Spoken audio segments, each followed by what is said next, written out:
Corn is one of the most popular foods in America. In summer, it is at every barbecue. In winter, it is in every can on the shelf. But after 60, many people start to wonder, is it really that beneficial? Should they eat it? And if so, how exactly?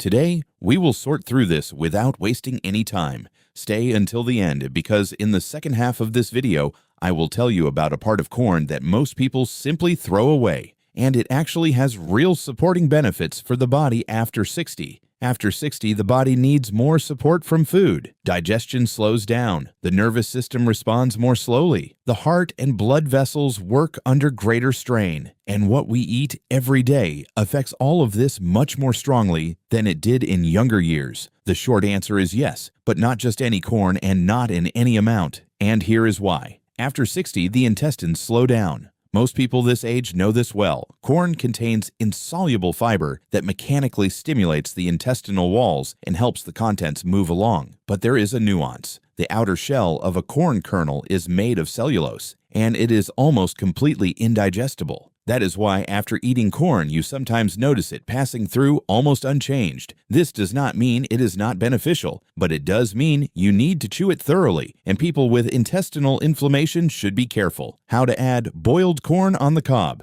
A classic American option, a moderate portion, half a cob. After 60, the nervous system needs more support. Vitamins B1, B3, and B5 found in corn participate in energy production at the cellular level and support nerve function. Many people after 60 experience chronic fatigue, and one of the reasons is simply that fewer B vitamins are coming in. Corn is not the only source, but it is an accessible and enjoyable one. How to add cornmeal or polenta, a classic American breakfast, simple, filling, and rich in B vitamins. After 60, most people do not get enough potassium and magnesium, and these two minerals are exactly what maintain vessel tone and help the heart work more evenly. The potassium in corn helps balance sodium, the same mechanism as in celery. Less sodium is retained, less strain on the blood vessels. How to add frozen corn in salads or soups, a convenient and accessible option all year round. This is something rarely discussed in the context of corn. The yellow color of corn kernels comes from lutein and zeaxanthin pigments. These accumulate in the retina and protect it from oxidation and blue light exposure. After 60, the risk of age-related macular degeneration increases, and regularly consuming foods rich in lutein, including corn, is one of the natural ways to support eye health. How to add corn in a salad together with leafy greens, spinach, or arugula. The fat in the dressing helps absorb lutein more effectively. And now, the part of corn that most people simply throw away. Those thin, silky threads you remove from the cob before cooking.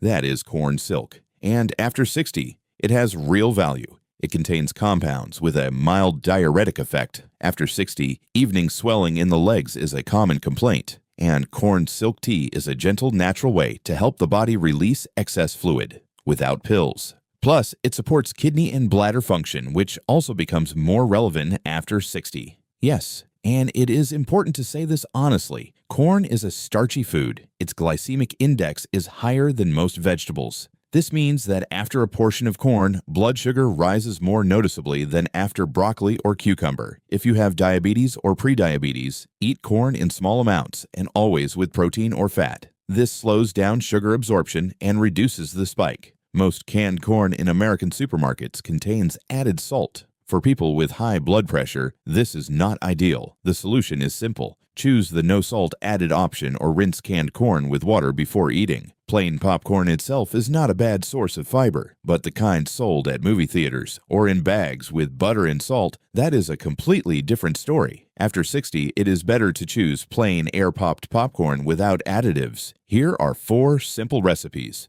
Recipe 1. Corn husk broth. You will need the outer green husks from 1 ear of corn and 1 liter of water. Rinse the husks, cover with water, bring to a boil, and simmer for 15 minutes. Strain. Drink warm throughout the day. Mild, neutral flavor. Supports digestion and has a light anti-inflammatory effect. Recipe 2. Corn silk tea. You will need the silk from 1 ear of corn or 1 tablespoon of dried corn silk and 1 cup of boiling water. Pour boiling water over the corn silk. Steep for 10 minutes. Strain.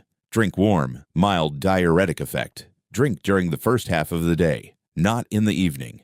Recipe 3 are corn broth. You will need 1 ear of corn or corn kernels and 3 cups of water. Boil the corn in the water for 20 to 25 minutes. Do not pour out the water. That is the broth. Drink warm or use as a base for soup. The broth retains B vitamins, potassium, and magnesium. Recipe 4, corn smoothie with cinnamon. You will need corn kernels, fresh or frozen, 1 cup of water, and cinnamon to taste. Put everything in a blender. Blend until smooth. Drink fresh. Cinnamon slows down the absorption of sugar from the corn, which matters after 60. Plus, it adds warm flavor without any added sugar. Corn on the cob is a seasonal product. Eat it in summer as it is, without butter and salt, or with the minimum. In winter, frozen corn without salt in soups and salads. Do not throw away the silk. Brew it as tea, especially if you have evening swelling in the legs. If you have diabetes, eat corn with protein, chicken, eggs, or legumes. This reduces the blood sugar spike. Canned corn. Only no salt added or rinsed before use. No perfect diet needed. Just mindful choices every day. If this video was helpful, hit the like button. It helps other people over 60 find this information. Leave a comment below. How do you eat corn? And did you know about corn silk?